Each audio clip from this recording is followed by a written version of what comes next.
The strongest aliens in the galaxy just encountered. Their equal Greg Walsh looked out the viewport of Earth Defense Station Alpha. The stars seemed peaceful today, but the message coming through the communication system was anything but peaceful. Something was coming toward Earth. Something big. "Commander Walsh, we have unusual readings," said Susan Miller. She was the best communications officer in the fleet. Her fingers moved quickly over the control panel. "I've never seen anything like this before." Greg walked over to her station. The screen showed 5 large objects moving toward Earth's solar system. They were moving fast, much faster than any human ship could travel. "How long until they reach us?" Greg asked. "About 6 hours, sir," Susan replied. Greg nodded and pressed a button on his uniform. "This is Commander Walsh. All senior officers report to the command deck immediately." Within minutes, the command deck filled with people. Greg's second-in-command, Olivia Jordan, stood next to him as they looked at the main screen together. "What do you think it is?" Olivia asked quietly. "I don't know," Greg admitted. "But whatever it is, it's not from around here." The door opened and Chief Science Officer Ben Harris rushed in. He was always late to meetings, but his mind was the sharpest on the station. "Sir, those objects are ships," Ben said without greeting. "And based on their size and speed, they're far more advanced than anything we have." Greg felt his stomach tighten. Humanity had been exploring space for 50 years, but they had never met another intelligent species. There had been microbes on Mars and simple plants on Europa, but never anything that built spaceships. "Can we communicate with them?" Greg asked. Ben shrugged. "We can try." For the next 5 hours, the team sent every kind of greeting signal they could think of. They sent simple math equations, pictures of humans, and messages of peace in all Earth languages. There was no response. Then exactly 6 hours after they were first detected, the alien ships stopped just beyond Mars. "They're hailing us," Susan said suddenly. Her face looked pale. "They're sending a video signal." Greg straightened his uniform. "Put it on screen." The main screen flickered, and everyone on the command deck gasped. The creature on the screen was unlike anything they had ever seen. It stood at least 9 feet tall with thick gray skin that looked like armor. Its head had no hair, but ridges of bone protected its skull. Its eyes glowed yellow, and when it opened its mouth, they could see rows of sharp teeth. "People of Earth," the creature said in perfect English. "I am Supreme Commander Krell of the Vargax Empire. Your solar system is now under our protection and control." Greg stepped forward. "This is Commander Gregory Walsh of Earth Defense Fleet. We welcome peaceful contact with new civilizations, but Earth is a sovereign planet. We do not accept control by any outside force." The alien made a strange clicking sound that might have been laughter. "Commander Walsh, you misunderstand. I am not asking for your acceptance. I am informing you of reality. The Vargax Empire spans 1,000 star systems. We have conquered species far more advanced than yours. We prefer peaceful relations," Greg insisted. "We would be happy to establish trade and cultural exchange." "There will be no negotiation," Krell said. "We have scanned your world and your defenses. You have courage to stand before us, but courage alone will not save you. We will send our representatives to your Earth Central Command in 24 hours. They will explain how life under Vargax rule will proceed." The screen went dark. The command deck was silent for several seconds.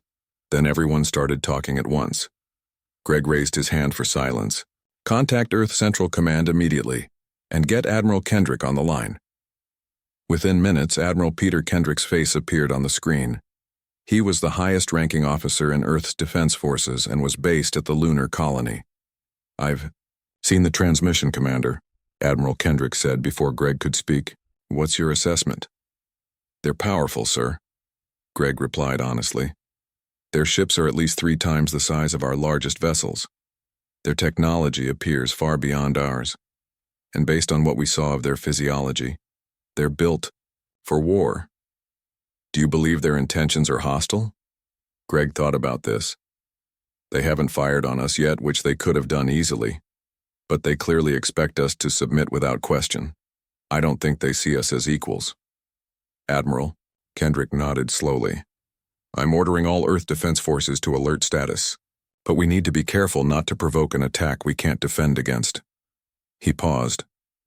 I'm also activating Protocol Omega. Greg's eyes widened. Protocol Omega was the highest-level emergency response, only to be used in case of existential threat to humanity. Most people thought it was just a theory, not something that would ever be implemented. Understood, sir, Greg said. What are your orders for us? Maintain position and monitor those ships. Do not engage unless they make aggressive moves. I'm heading to Earth with a diplomatic team to meet their representatives. After the call ended, Olivia approached Greg. Protocol Omega? That's the doomsday scenario, isn't it? Greg nodded. It means we're facing a threat that could potentially end human civilization. Do you think these aliens, these Vargaks, really plan to conquer us? That's exactly what they plan, Greg said. The question is, what do they want from us? Simple. Resources, slaves, territory. Ben Harris joined their conversation. I've been analyzing the scans of their ship. Their technology is incredible. But what's more interesting is what we saw of their biology. Their physical strength must be extraordinary. Those bone structures, the density of their muscle tissue, I'd estimate they're at least 5 times stronger than the average human. Susan called out from her station. Commander, one of their smaller ships has detached from the main fleet. It's heading toward Earth. Greg walked to the main viewport and watched as a sleek, dark vessel about the size of a human destroyer moved past the station toward the blue planet beyond. And so it begins, he said quietly. In a secure facility deep beneath the Rocky Mountains on Earth, a different kind of preparation was underway. Colonel Richard Woods stood in an observation room, watching as 12 men and women performed physical feats that should have been impossible for humans. A tall man named Alan Pierce was bench pressing what appeared to be over a ton of weight. Next to him, a woman named Maria Diaz was moving through a combat simulation with such speed that she appeared almost blurry to normal human vision. A scientist in a white lab coat approached the colonel. Sir, Admiral Kendrick has activated Protocol Omega. He's requesting Gold Team be made ready for deployment. Colonel Woods nodded. Tell the team to prepare. It seems their moment has finally come. He looked back at the enhanced soldiers, humanity's secret weapons created for a day everyone hoped would never arrive. After decades of preparation for potential alien contact, that day had finally come. Humanity was about to face its greatest challenge, and its greatest secret was about to be revealed. The meeting room at Earth Central Command was designed to impress visitors from other countries. Today it would host visitors from another world. Admiral Peter Kendrick stood by the large window, looking at the sky. The Vargak ship had landed an hour ago at the designated area, 10 miles from the main building. They're approaching, sir, said a young officer named William Parker. Admiral Kendrick turned from the window. Is everything in place? Yes, sir. Security teams are in position, but their weapons are hidden as requested. The science team is monitoring from the observation room. And our special guests? William lowered his voice. Colonel Woods reports the Gold Team is on standby at the nearby base. They can be here in 5 minutes if needed. Let's hope that won't be necessary, Admiral Kendrick said. At least not today. The doors opened, and Dr. Natalie Carter walked in. She was Earth's leading expert on alien biology, though until now she had only studied simple life forms found on other planets. Admiral, the Vargak's representatives are about to enter the building, she said. I've examined the scans from their initial appearance. These beings are remarkable. Their bone density is 3 times that of humans. Their muscle structure suggests strength far beyond our capabilities. Do they have any weaknesses? The Admiral asked. Dr. Carter hesitated. It's hard to tell from just visual data, but their joints might be more vulnerable than the rest of their bodies. The armor-like skin seems thinner there. Defense Minister Frank Morris entered the room next. The alien ship is like nothing we've ever seen. It absorbed all our scans. We have no idea what weapons they have. Admiral Kendrick straightened his uniform. Remember, everyone, our job today is to listen and learn. We need to understand what we're dealing with before we make any decisions. The main doors opened. 4 Vargak's warriors entered the room. 3 of them were clearly guards, carrying strange weapons that looked like a mix between spears and guns. They positioned themselves around the room, standing perfectly still. The fourth Vargax was Supreme Commander Krell. Up close, he was even more intimidating than on the screen. He stood nearly 10 feet tall, with thick gray skin that looked like it could stop bullets. His yellow eyes scanned the room, taking in every detail. "Admiral Kendrick," Krell said, his deep voice filling the room. "I appreciate you agreeing to this meeting." "We welcome peaceful dialogue," Admiral Kendrick replied. "Please have a seat." Krell looked at the human-sized chairs and made that strange clicking sound again. "I prefer to stand. Your furniture is not built for my kind." The humans and the alien commander stood around the large table in the center of the room. Maps of Earth were displayed on screens along the walls. "Let me be direct," Krell said. "The Vargax Empire has existed for 13 centuries. We have brought order to 1,000 star systems. Some species resisted at first, but all eventually accepted our rule. It is the natural order of things for the strong to lead the weak." Frank Morris frowned. "We don't consider ourselves weak, Commander Krell." Krell tilted his massive head. "No species does until they meet us." Without warning, he reached down and lifted the solid titanium conference table with one hand. The table weighed over a ton, but he held it overhead as if it were made of paper. The humans stepped back in shock. "My warriors can each lift what you would measure as 20 of your gravity units in mass," Krell continued, slowly lowering the table back to the floor. "Our bodies can heal from wounds that would kill most species. We can survive in the vacuum of space for short periods. We evolved on a planet with 3 times Earth's gravity and twice the radiation. We are built for survival and conquest." Admiral Kendrick kept his face calm, though his heart was racing. "Physical strength isn't everything, Commander. Humans have achieved much through intelligence and cooperation." "True," Krell admitted. "Your technology is impressive for such a young species. That is why we offer you a place in our empire rather than simple elimination. Many species serve useful functions under our guidance." "What exactly are you proposing?" Dr. Carter asked. "Simple. Earth will be under Vargax protection. You will provide resources and labor. In return, we will defend your planet from threats you cannot imagine. Many dangerous species exist in the galaxy." "And if we refuse?" Frank Morris asked. "Then we demonstrate our power more convincingly," Krell answered. "I hope that won't be necessary. Your species has potential." Admiral Kendrick stepped forward. "We appreciate your offer, Commander, but humans value their freedom above all else. We would prefer to establish relations as equals." Krell's yellow eyes narrowed. "Equals? You truly do not understand your place in the galaxy." "Perhaps," Admiral Kendrick said carefully, "we could show you some of Earth's military capabilities, a demonstration that might help you understand our species better." Krell seemed amused by this. "A demonstration? Yes, that would be informative. Show me your strongest warriors." "We have a training facility on Mars," Admiral Kendrick suggested. "The lower gravity and controlled environment would allow both our species to demonstrate their abilities safely." "Mars?" Krell considered this.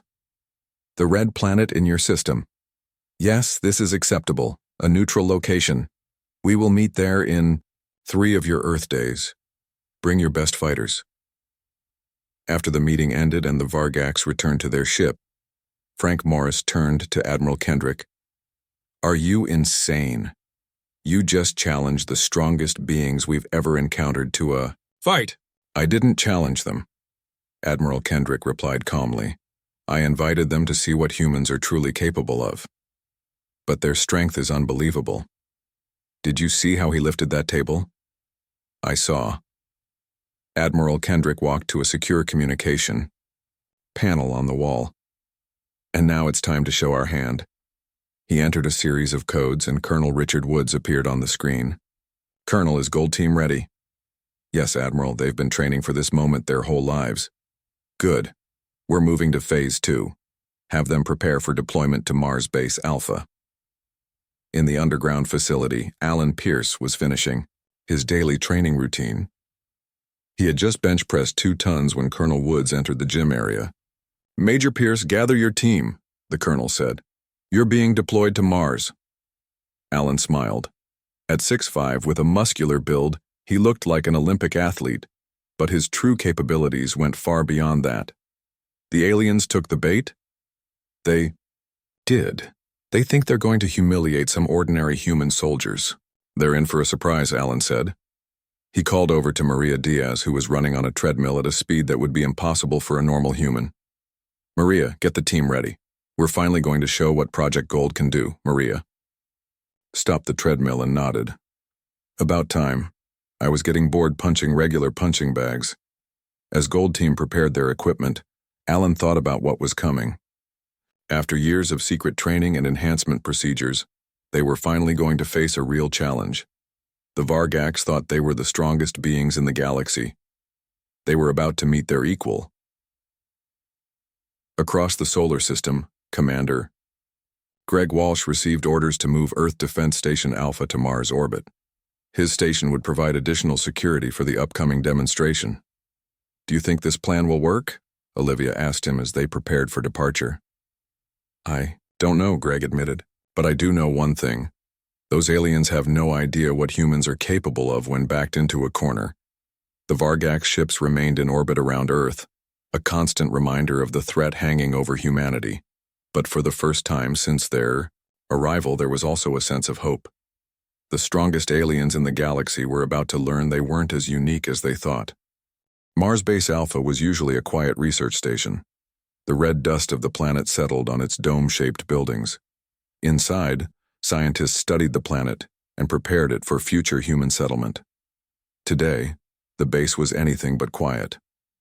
Military ships from Earth had arrived yesterday. They brought equipment, personnel, and a special team that no one was allowed to talk about. The large training area in the center of the base had been converted into what looked like a fighting arena. Alan Pierce stood at the window of his temporary quarters, looking out at the red landscape. The gravity on Mars was only about 1/3 of Earth's. Most humans felt light and bouncy here. Alan didn't. The enhancements to his body made him feel almost normal in the lower gravity. "Enjoying the view?" Maria Diaz asked as she entered the room. She was the second in command of Gold, Team and Alan's closest friend. "Just thinking," Alan replied. "We've trained for 15 years for this moment, fighting robots and simulations. Now we're about to face real aliens." "Having doubts?" Maria asked. Alan shook his head. "No, just wondering what they'll look like when they realize they're not the biggest fish in the pond anymore." The door opened again and Colonel Woods walked in. "They're here. The Vargax ship just entered Mars orbit." Alan nodded. "Time to suit up." Gold Team gathered in the preparation room. Besides Alan and Maria, there were 10 other enhanced humans.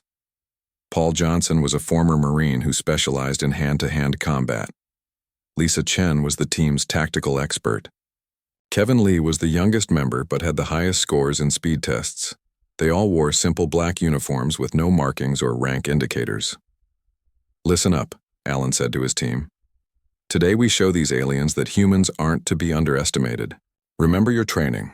Focus on their weak spots, the joints between their armor plates. Work together if needed. This isn't about individual glory." Colonel Woods entered the room. "The Vargax delegation has landed. Admiral Kendrick is greeting them now. You'll be called to the arena in 30 minutes. In the main reception area, Admiral Kendrick stood with Dr. Carter and Frank Morris as the Vargax entered the base. Supreme Commander Krell led 6 warrior aliens who looked even more intimidating than their leader. They carried ceremonial weapons, large blade-like objects that could probably cut through metal. "Welcome to Mars, Base Alpha," Admiral Kendrick said. "We've prepared the demonstration area as discussed." Krell looked around the base with interest. "Your outpost is impressive for such a young species.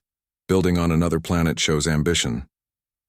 "Humans have always looked to the stars," Dr. Carter said. "We've dreamed of exploring space for centuries, before we actually could." Krell made the clicking sound that might be laughter. "Dreams are good. Reality is better. Reality is that the galaxy is dangerous. Many species would destroy yours without thought. The Vargax Empire offers protection. At the cost of our freedom, Frank Morris said. Freedom is an illusion when you lack the strength to defend it, Krell replied. Now show me these warriors you believe worthy of demonstration. They walked to the large central area of the base. A circular space about 50 meters across had been cleared. The floor was covered with a special material designed to absorb impact. Around the circle, observation areas had been set up behind protective barriers. The 6 Vargax warriors took positions on one side of the circle. They stood straight and proud, their armor-like skin reflecting the lights. Each was at least 9 feet tall with massive muscles visible under their skin. Where are your champions? Krell asked. Admiral Kendrick pressed a button on his wrist device. They're on their way. The door on the opposite side opened, and Gold Team entered. Alan led the way with Maria beside him. They were followed by Paul, Lisa, Kevin, and the rest of the team. They looked impressive for humans, tall, muscular, and moving with unusual grace. But compared to the Vargax, they still seemed small. One of the Vargax warriors made a clicking sound and said something in his own language. My warrior Thrak says your fighters seem inadequate, Krell translated. He hopes they will at least provide some entertainment. Alan stepped forward. We'll try not to disappoint you. Krell studied Alan with new interest. You are larger than most humans we've scanned. Perhaps you will last longer than the others. Let's find out, Alan replied. Admiral Kendrick moved to the center of the circle. The demonstration will consist of one-on-one matches. Combat continues until one fighter submits or is unable to continue. No fatal strikes are permitted. The goal is to showcase each species' capabilities. Krell nodded. Agreed. Thrak will go first for the Vargax. Paul Johnson will represent humans in the first match, Alan said. Paul stepped forward as the others moved back. He was 6'2", and powerfully built, but next to Thrak, who stood at 9'5", he looked small. Thrak carried a ceremonial blade that was nearly as long as Paul was tall. Your fighter may use a weapon if he wishes, Krell offered. It would make the match more even. I'm good, Paul said, rolling his shoulders. Admiral Kendrick moved to the observation area. Begin when ready. Thrak didn't waste time. He charged at Paul with surprising speed for his size. His blade came down in a powerful arc that would have cut a normal human in half. But Paul wasn't normal.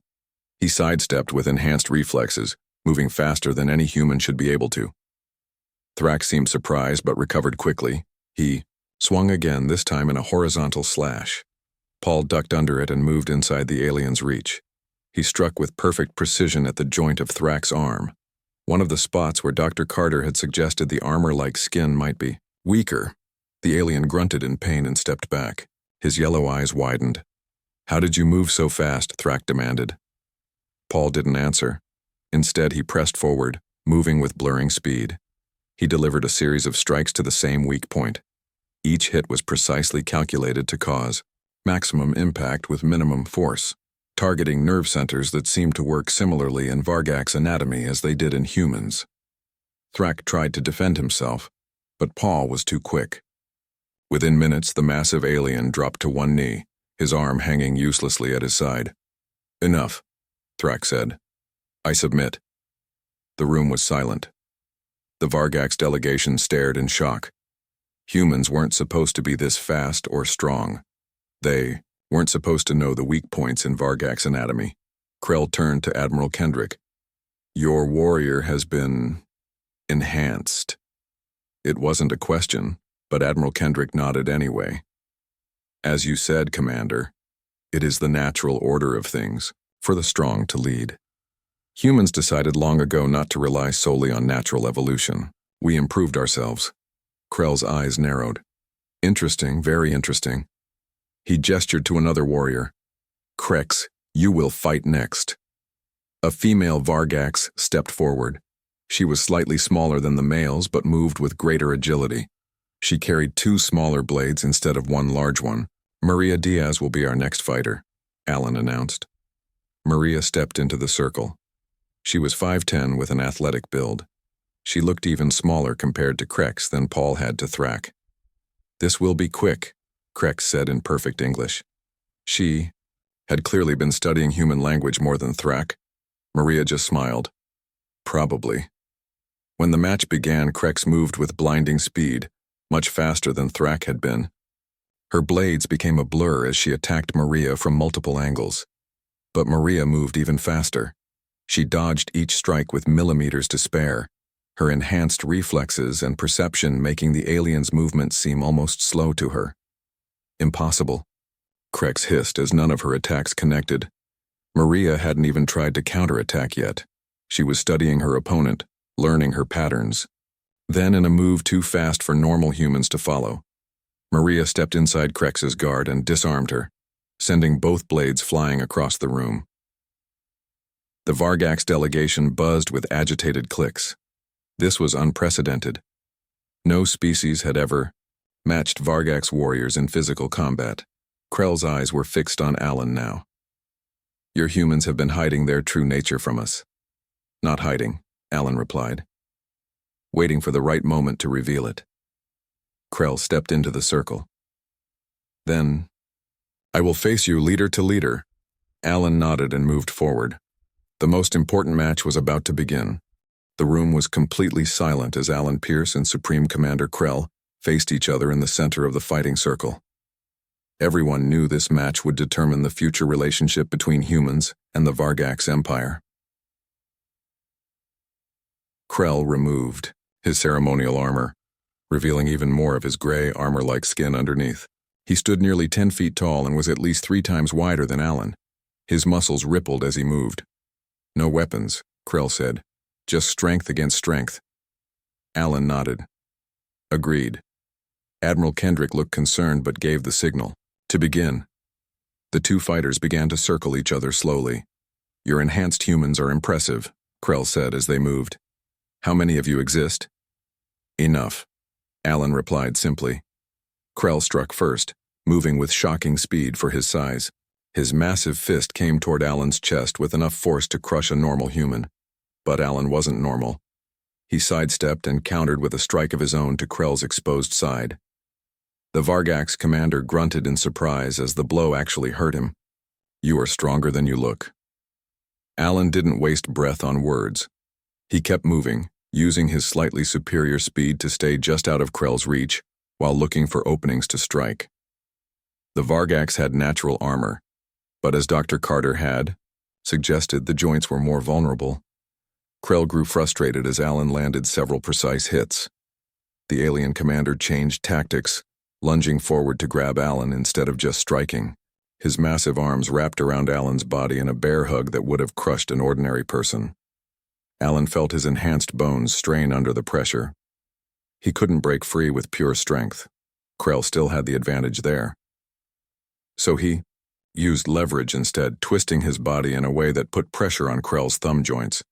The alien was forced to loosen his grip, and Alan broke free. You fight with intelligence, not just strength, Krell observed, sounding almost impressed. Humans had to be smart to survive, Alan replied. We weren't the strongest animals on our own planet for most of our history. They continued fighting and the match became more intense. Krell landed a powerful blow to Alan's shoulder that sent him sliding across the floor. But Alan got up immediately, showing no sign of serious injury. His enhanced body could take far more punishment than a normal human. In the observation area, Dr. Carter watched with professional interest. Amazing, she said to Admiral Kendrick.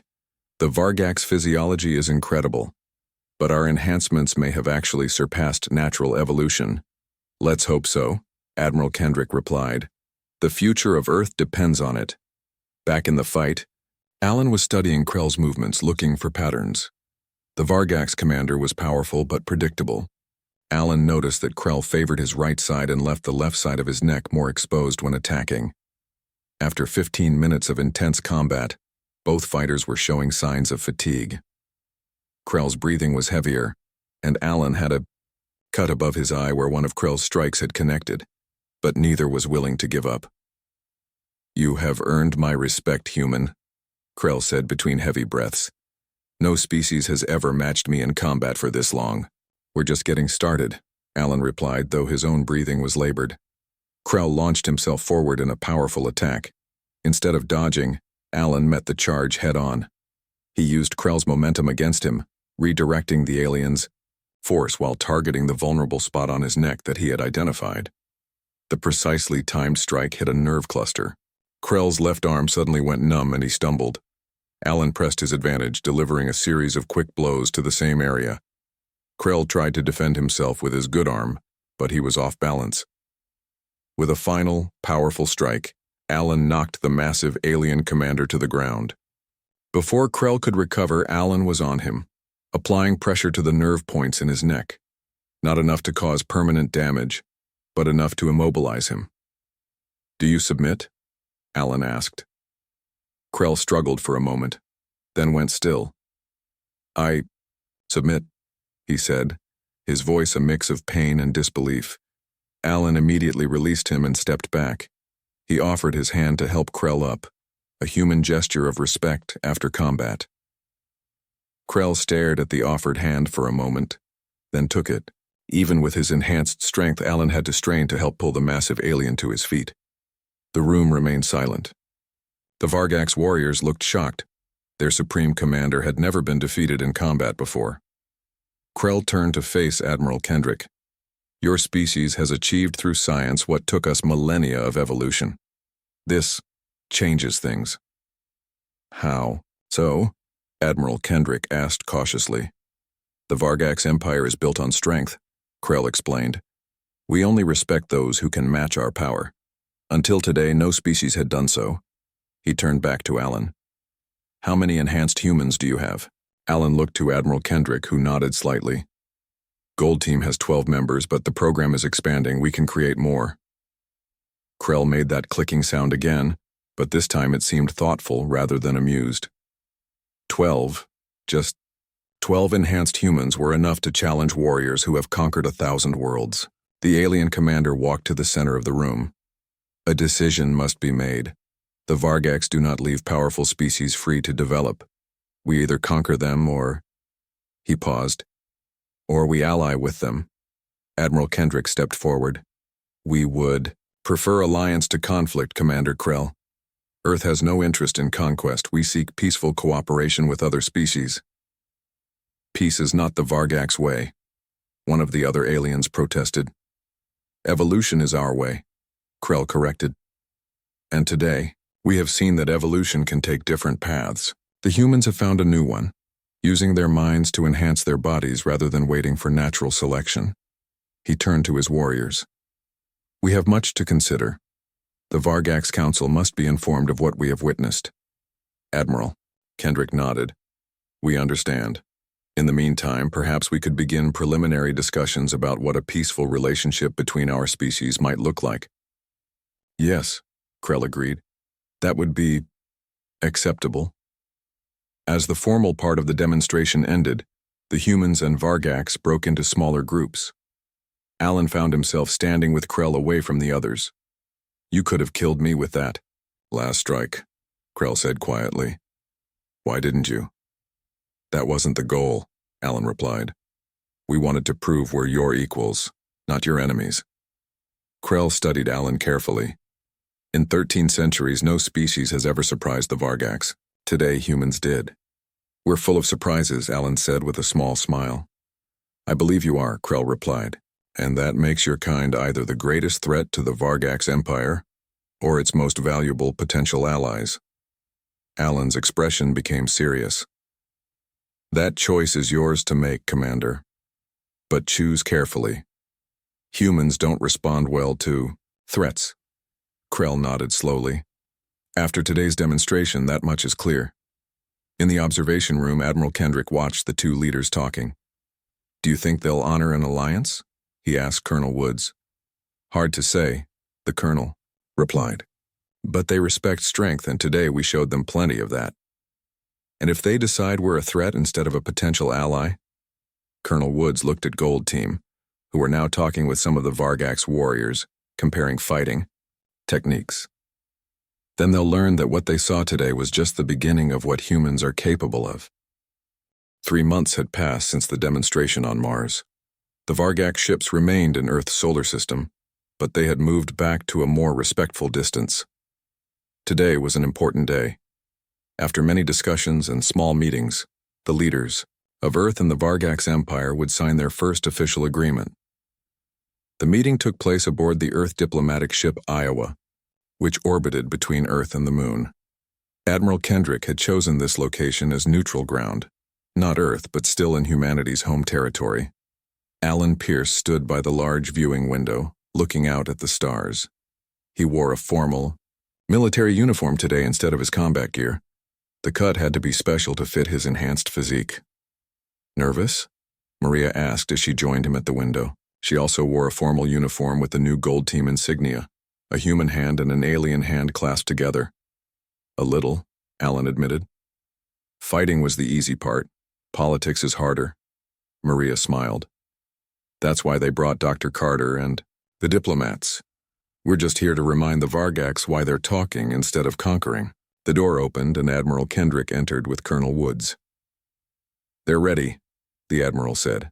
"The Vargax delegation has docked." They walked together to the main conference room. It had been specially designed for this meeting, with seats and tables that could accommodate both human and Vargax physiology. The walls displayed images of both Earth and the Vargax homeworld, a gesture of respect and equality. The Vargax entered from the opposite door.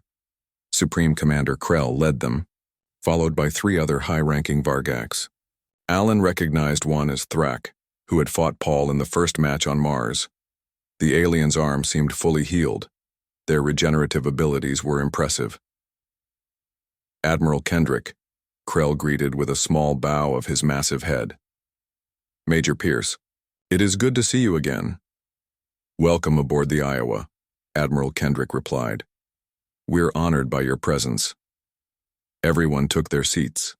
The atmosphere was formal, but notably less tense than their first meeting. Alan sat across from Thrak, who gave him what might have been the Vargax equivalent of a respectful nod. Admiral Kendrick spoke first. "After 3 months of preliminary discussions, we're ready to formalize our relationship. Our diplomats have prepared a draft agreement for consideration." Krell nodded. "The Vargax Council has reviewed the draft. It is acceptable with minor adjustments." Dr. Natalie Carter joined the conversation. "We've made great progress in understanding Vargax biology.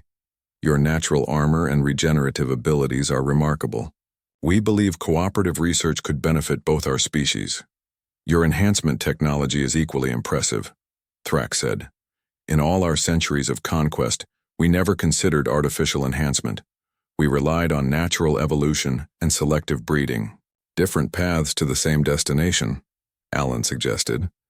Krell made the clicking sound that humans now recognized as thoughtful consideration. In 13 centuries of expansion, the Vargax Empire has encountered many species with impressive qualities. Some had better technology, some had unique biological features, but none combined physical capability with your particular resourcefulness. "Humans have always been adaptable," Admiral Kendrick said. "It's our greatest strength." "Now we understand why," Krell replied. "When we first arrived, we scanned your world and saw a physically unimpressive species. We assumed easy conquest. As we have 1,000 times before, we were wrong." He leaned forward, his yellow eyes intense. "The galaxy is changing. New threats emerge that challenge even the Vargax. Perhaps conquest is not the only path to advancement. Alliance has advantages that subjugation lacks," Admiral Kendrick suggested. "Willing partners contribute more than reluctant subjects." "A novel concept for us," Krell admitted, "but one worth exploring." The meeting continued as they discussed specific details of the agreement. The Vargax would recognize Earth and all human colonies as sovereign territory. In return, humans would share some of their enhancement technology for the Vargax to study. Both species would establish regular communication and create a joint defense protocol for their regions of space. After hours of discussion, both leaders signed the agreement. It wasn't a full alliance yet, but it was a beginning, a foundation for a relationship between equals. As the formal part ended, people broke into smaller groups for less formal conversations. Alan found himself with Krell and Thrak near the viewing window. Your solar system is beautiful, Thrak commented, looking out at Earth in the distance. 8 planets, correct? Yes, Alan replied. Though only Earth supports complex life, naturally. We're terraforming Mars slowly. The Vargax homeworld had 2 moons, Krell said. It made our oceans more turbulent, our weather more violent. Perhaps that contributed to our evolution as warriors. I'd like to see it someday, Alan, said Krell turned to him. Perhaps you will. This agreement opens many possibilities. Do you think your people will accept it? Alan asked. 1,000 years of conquest is a long tradition to change. Change is difficult, Krell acknowledged. But the Vargax respect, strength above all else. You have earned that respect. In another part of the room, Admiral Kendrick spoke with Colonel Woods while watching Alan and the Vargax leaders. Do you trust them? Colonel Woods asked quietly. Trust takes time, Admiral, Kendrick replied. But I believe they're sincere. Meeting us forced them to reconsider their place in the galaxy. And humanity's place as well, Colonel Woods added. Exactly. We're no longer just another developing species on the galactic fringe. We've announced our presence in a language the strongest powers understand. Dr. Carter joined their conversation. The Vargax have offered to share star charts of regions we've never explored, systems with potential habitable planets, knowledge of other species we might encounter. Valuable information, Admiral Kendrick said. It will help us prepare for future contacts. And they want to learn about our enhancement techniques, Dr. Carter continued. Not to create weapons, but to improve their own people's lives. Their regenerative abilities combined with our enhancement technology could lead to medical breakthroughs for both species. As the meeting wound down, Alan returned to where Maria was talking with some of the other Gold Team members. Well? Maria asked. What do you think? Are they really going to honor this agreement? Alan watched as Krell spoke with Admiral Kendrick, both leaders looking more relaxed than they had 3 months ago. I think so. They're warriors at heart, but they're not stupid. They recognize that humans aren't like the other species they've encountered. How's that?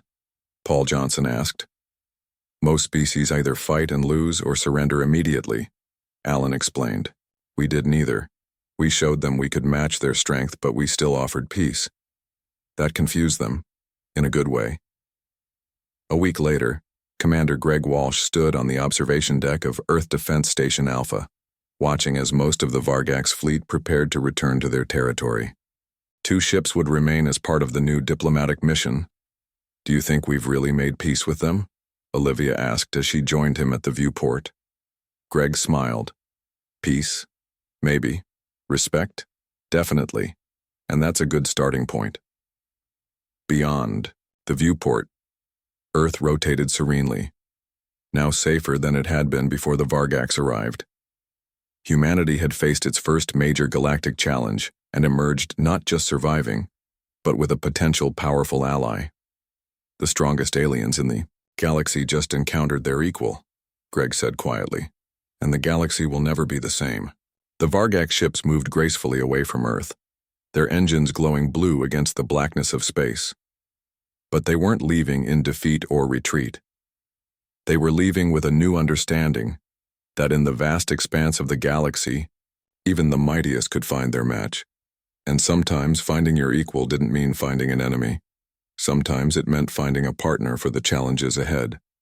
As Admiral Kendrick had said during the signing ceremony, today marks not the end of a conflict but the beginning of a journey, and we will take that journey together as equals.